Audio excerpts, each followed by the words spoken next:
বাবা, মা যেটা কইছে তুমি সেইটাই করো। তুমি সুদের কারবার ছাইড়া দাও। ধর্ম ক্লাসে যখন সুদ নিয়ে আলোচনা করা হয়, আমার বন্ধুরা আমার দিকে তাকায় মুখ টিপা হাসে, যেটা আমার একদম সহ্য হয় না। শহীদুল ভাই, ভাই আমি আপনাকে বাড়িতে গেছিলাম, আপনার পাই নাই। ভালো হইলো, ওই জায়গায় দেখা হয়ে গেছে। তো আমার বাড়িতে গেছিলে কি কোনো সমস্যা? শহীদুল ভাই, আমার না জরুরি 10,000 টাকা দরকার। আসলে তুমি তো জানো ভাই যে আমার ছোট ছেলেটাকে নিয়ে ঢাকায় গেছিলাম। ও অনেক অসুস্থ ছিল। আমার কাছে যে টাকা পয়সা ছিল সবই শেষ।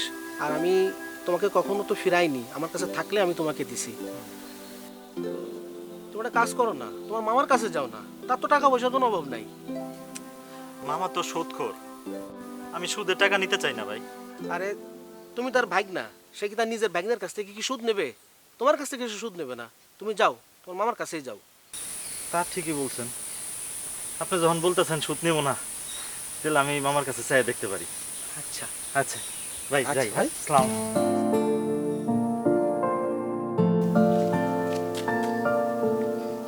কি ব্যাপার সুপুর মিয়া, আমারে দেখাও না দেখার ভান করে চলে যাইতেছ? না ভাইজান, আমি তো আপনাকে দেখতে পারিনি। আচ্ছা এই কথা, দেখতে পারোনি। আচ্ছা ভালো কথা, ওই যে মাসে মাসে যে টাকাটা দেওয়ার কথা এটা দিতেছো না। আগে তো ঠিকই মাসে মাসে লাভের টাকা দিতা, এই 2-3 মাস তো হচ্ছে দিচ্ছ না, তোমার পাচ্ছি না খুঁজে। কি বিষয়? আমি খুব অসুবিধায় পড়েছি, খুব টানাটানি যাচ্ছে ভাইজান। আমার কয়েকটা দিন সময় দেন, আগামী মাসে আপনার সুদ সহ টাকা ফেরত দিয়ে দেবো।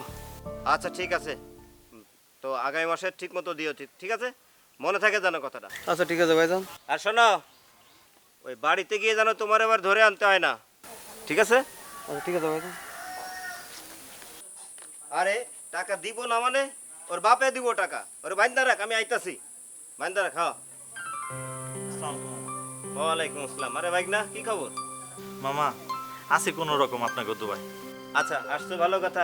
ঘরে যাও, বসো, ফ্রেশ হও, খাওয়া দাওয়া করো। এই রাবেয়া, এই ভাগ্নে আসছে, ওকে খাইতে দাও। হ্যাঁ, আমি আসতেছি। মামা, আমি খাওয়া দাওয়া করুন না আজকে, আমি খুব টেনশনে আছি মামা। কেন, কি হয়েছে? মামা, আমার না 10,000 টাকা লাগবে, টাকাটা খুবই জরুরি। আপনি দেন, খুব উপকার হইব। আমি মাসেখানের মধ্যেই আপনার টাকাটা ফেরত দিয়ে দিব। আরে ভাগ্নে, তোমার টাকা লাগবে আবার ফেরত দেওয়ার কথা বলতেছো কেন? তুমি তো ভাগ্নে, ফেরত দেবা কেন? তো ভাগ্নে, যদি তুমি 2টা দিন আগে আইতা, তোমার এই টাকাটা আমি দিতে পারতাম। বিশ্বাস করো, আমার কাছে এখন কোনো টাকা টুকা নাই। মামা, দেখেন না একটু চেষ্টা করে। আরে ভাগ্না, আমার কাছে নাই তো। তুমি বিশ্বাস করতেছো না আমার কথা? আমার কাছে টাকা নাই। তুমি ভাগ্না মানুষ, তোমার টাকা দিব, সমস্যা কি? আমার কাছে টাকা টুকা নাই ভাগ্না। ঠিক আছে, তুমি বসো। আচ্ছা, তাহলে আর কি করার। তাহলে মামা আসি। আমি আসসালামু আলাইকুম মামা। আসসালাম। তাই ভাগ্না, মামা, ওই তুই তো আসলে মনে হয় খুব বিপদে পড়ছিস না? মামা। তো আমি একজনের থেকে তোমার টাকা নিয়ে দিতে পারি, কিন্তু এই তো আবার লাভে ছাড়া টাকা দেয় না। মামা, টাকাটা আমার খুব জরুরি, লাভও লাগলে দিমু। আচ্ছা ঠিক আছে ভাগ্না, তাহলে তুমি সন্ধ্যায় আসো, তোমারে আমি টাকাটা দেওয়ার ব্যবস্থা করবো। আচ্ছা মামা, আসি। হ্যাঁ, ঠিক আছে। আচ্ছা। এই যে শুনেন, আপনার কাছে তো টাকা ছিল, তা আপনি ওদের টাকা দিলেন না কেন? আপনি কৌশল খাটাইয়া ওদের বললেন যে আমি আরেকজনের কাছ থেকে টাকা আইনা দিব। আপনি তো একটা মস্ত হারামি। হ্যাঁ, এখনো সময় আছে, কিন্তু এই সুদের ব্যবসা ছাইড়া দেন। এটা একটা মহাপাপ।